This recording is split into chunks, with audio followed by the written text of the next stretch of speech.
जी friends, आप देख रहे हैं यूट्यूब चैनल वॉइस ऑफ ज्ञानी और मैं सफदर खान ज्ञानी। अच्छा फ्रेंड्स, वॉल्यूमेट्रिक प्रिपरेशंस क्या है या जिसमें हम टेस्ट रीजन्स होते हैं, ये दोनों क्या है, इन दोनों में डिफरेंस क्या है, किसी के अंदर बहुत इंपॉर्टेंट चीज़ है। दूसरा, किन केसेस में हमें वॉल्यूमेट्रिक नीड्स की पड़ती है, वॉल्यूमेट्रिक प्रिपरेशंस की नीड होती है। तो आज की वीडियो का फोकस ये दोनों में डिफरेंस बताता हूँ और क्यों हम दोनों को बनाते हैं और दोनों की इम्पोर्टेंस क्या है, दोनों का रोल क्या है क्वालिटी कंट्रोल डिपार्टमेंट के अंदर। बहुत इंपॉर्टेंट वीडियो है आपका। रूटीन में जो लोग काम कर रहे होते हैं ताकि आपको अवेयरनेस हो कि ये हम टेस्ट सोल्यूशन या ये हम वॉल्यूमेट्रिक सोल्यूशन यूज़ कर रहे हैं तो इसके पीछे रीजंस क्या है।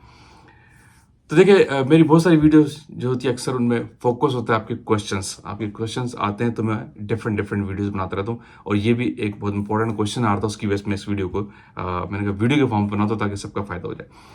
देखिए, मुझे जो वॉल्यूमेट्रिक प्रिपरेशंस होती है इनमें बहुत सारी चीज़ें आती हैं। एक तो होता है वॉल्यूमेट्रिक सॉल्यूशंस, ठीक है, जो आप टेस्टिंग के अंदर यूज़ करते हैं। दूसरा, अगर वॉल्यूमेट्रिक प्रिपरेशंस की बात करते हैं तो वो आप एचपीएलसी के सैंपल्स आपके हो गए, आपके यूवी के सैंपल हो गए, specially regarding to assay analysis, जिसमें आपको एक्यूरेट वैल्यू ज़रूरत हो, एक्यूरेट कंसंट्रेशन मालूम करनी हो, तो उस केस में आपका वॉल्यूमेट्रिक प्रिपरेशन बनता है। वॉल्यूमेट्रिक प्रिपरेशन अगर एचपीएलसी सॉल्यूशन को मालूम करें तो मेरी एक्यूरेट कंसंट्रेशन लेके जब कोई चीज़ बना रहे होते हैं, एक्यूरेट कंसंट्रेशन का जब कोई चीज़ बनाते हैं तो वो वॉल्यूमेट्रिक प्रिपरेशन कहलाता है।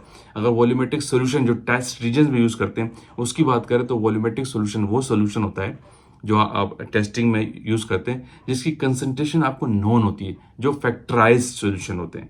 क्लियर। इसके अगेंस्ट जो आप टेस्ट रीजन यूज़ करते हैं, प्रिपरेशंस यूज़ करते हैं, जैसे कि इंडिकेटर्स हो गए, कोई सोडियम हाइड्रोक्साइड का 1 नॉर्मल का सोल्यूशन हो गया, 0.1 नॉर्मल का सोल्यूशन हो गया, पोटेशियम डाइहाइड्रोजन का कोई सोल्यूशन आपके लिए बना हुआ है, कोई सोल्यूशंस के लिए कोई रीजन आपने बना के रखा हुआ है, डिफरेंट कंसंट्रेशन के बनाए हुए, जिसकी कंसंट्रेशन एक्यूरेट न हो तो वो आपके टेस्ट रीजन्स कहलाते हैं, टेस्ट प्रिपरेशंस कहलाती है, जो आप लेबोरेटरी में ज़्यादातर यूज़ करते हैं। जिनकी फैक्टराइजेशन न हो, जिनका फैक्टर नहीं निकाला गया हो, तो वो सॉल्यूशंस आपके टेस्ट रीजन्स कहलाते हैं। अच्छा, फैक्टराइजेशन क्यों करते हैं? ताकि आपको पता चल जाए जो आपने वॉल्यूमेट्रिक सॉल्यूशन बनाया है वो एक्यूरेटली क्या है।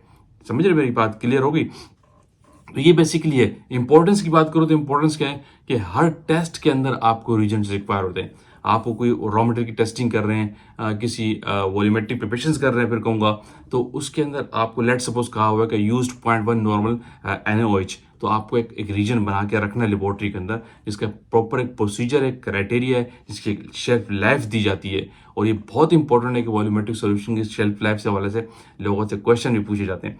तो वॉल्यूमेट्रिक सोल्यूशन टेस्ट रीजन इसलिए बनाए जाते हैं जो टेस्टिंग में आपके इन्वॉल्व होते हैं। रूटीन में आप जो लेबोरेटरी में टेस्टिंग करते हैं उसके अंदर इन वॉल्यूमेट्रिक और टेस्ट सोल्यूशन का बहुत बड़ा रोल है। आप लेट सपोज कोई आपके पास ऐसी टाइट्रेशन कर रहे हैं, टाइट्रेशन पे आपका एसे टाइट्रोमेट्रिक एसे आपका लेबोरेटरी के अंदर, तो उसके लिए आप टेस्ट रीजन यूज नहीं करेंगे, उसके लिए आप वॉल्यूमेट्रिक सोल्यूशन यूज करेंगे, वॉल्यूमेट्रिक रीजन यूज करेंगे जिसकी कंसंट्रेशन आपको पता होगी। अब लेट सपोज आपने 0.1 N का सोडियम हाइड्रोक्साइड बनाया। अब आपको नहीं पता कि आपने 0.1 N के लिए लेट सपोज इतने ग्राम सोडियम हाइड्रोक्साइड लेना था, लेकिन वो एक्यूरेट तो नहीं जाता ना।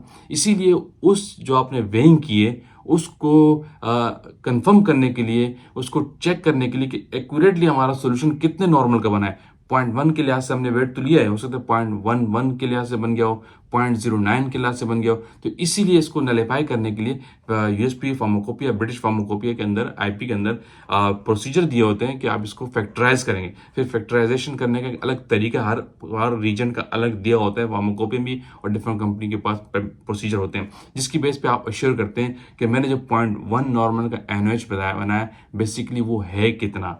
तो उससे आपका एक फैक्टर निकल आता है सामने, जो आप उससे मल्टीप्लाई करते हैं कैलकुलेशन के अंदर, तो वो उसको एक्यूरेट कर देता है कि वो आपने 0.1 का जो लिया इसका फैक्टर ये था, बेसिकली 1.1 आया या 1.01 आया, जो भी आया, जो फैक्टर आप निकालते हैं। फैक्टर का भी बहुत बड़ी एक थीम है, क्राइटेरिया है, किस बेस पे निकाला जाता है, और उसका एक्सेप्टेंस क्राइटेरिया क्या है कि कितना आपका फैक्टर होना चाहिए, उस डेप्थ में नहीं जा रहा।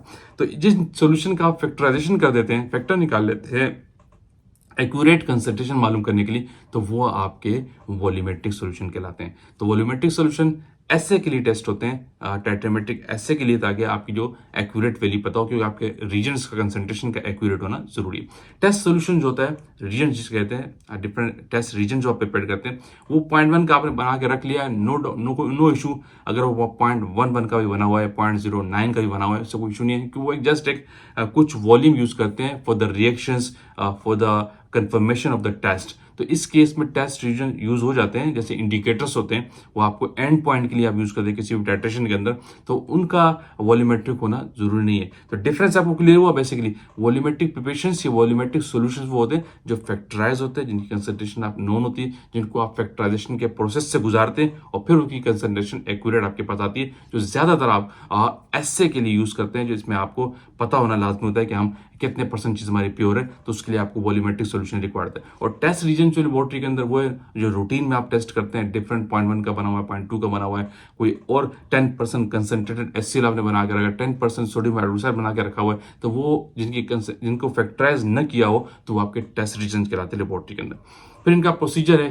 कि इनकी खास शेल्फ लाइफ दी जाती है, हर लेबोरेटरी के अंदर डिफरेंट है, वॉल्यूमेट्रिक के अलग है, टेस्ट रीजन के अलग है, ये हर कंपनी का इंटरनल है और बेस्ट प्रैक्टिसेस पे। इसके यहाँ पे गाइडलाइन खामोश है कि किसकी हमने 6 महीने देनी है, 3 महीने देनी है, 1 महीने देने, या ओनली 5 डेज देनी है। बहुत से रेयर कंपाउंड ऐसे हैं, जिनके सोल्यूशन ऐसे हैं जिनकी फार्माकोपी आपको कहता है कि इसकी शेल्फ लाइफ इतनी होनी चाहिए, अदरवाइज फार्माकोपी में नहीं है। क्लियर। रोल भी आपको मैंने बता दिया, बहुत इंपॉर्टेंट रोल है, क्योंकि टेस्टिंग के अंदर यूज होता है, लेबोरेटरी में आप रूटीन में टेस्टिंग करते हैं, ठीक है। अच्छा, एक एंड पे आप और बात बताता हूँ कि इनकी डॉक्यूमेंटेशन, इनकी एक प्रॉपर डॉक्यूमेंटेशन होती है, एक रजिस्टर होता है लेबोरेटरी के अंदर, जो टेस्ट सोल्यूशन बनाते हैं वहाँ पे एंट्री करते हैं और पूरा उसको वहाँ पे डॉक्यूमेंट किया जाता है। इसी तरह के जो वॉल्यूमेट्रिक सोल्यूशन होता है उसका रजिस्टर एक अलग होता है, सही है, और उसमें उनको डॉक्यूमेंट किया जाता है, उनका फैक्टर कैलकुलेट करके वहाँ पे लिखा जाता है, प्रिपरेशन का मेथड भी लिखा जाता है, साथ में फैक्टर भी लिखा जाता है, और रीजन जो टेस्ट रीजन है उनका प्रिपरेशन का मेथड भी साथ लिखा जाता है, और उनकी डेट और शेल्फ लाइफ लिखी जाती है। बाकायदा टेस्ट सोल्यूशन, वॉल्यूमेट्रिक सोल्यूशन को आप रिकॉर्ड करते हैं, अगर रिकॉर्ड नहीं है तो आपकी प्रैक्टिस वीक है, आप रफली काम करें। आई होप कि आपको आज इस वीडियो से कंसेप्ट मिला होगा कि बेसिकली ये टेस्ट सोल्यूशंस क्या है, वॉल्यूमेट्रिक सोल्यूशंस क्या है, दोनों में डिफरेंस क्या है, दोनों की इंपॉर्टेंस क्या है, दोनों का रोल क्या है, तो दोनों को मैं आज इस वीडियो में क्लियर किया, आपको कंसेप्ट मिला होगा। वीडियो आपने देखी, thank you so much. I hope कि वीडियो आपने लाइक किया तो फिर शेयर कीजिए, कमेंट्स कीजिए। अगेन कहूँगा चैनल पर जो लोग न्यू है वो तो लाजमी सब्सक्राइब कीजिए, ताकि ऐसी टेक्निकल वीडियोस आप तक पहुंचती रहे। Thank you for watching. अल्लाह हाफिज़।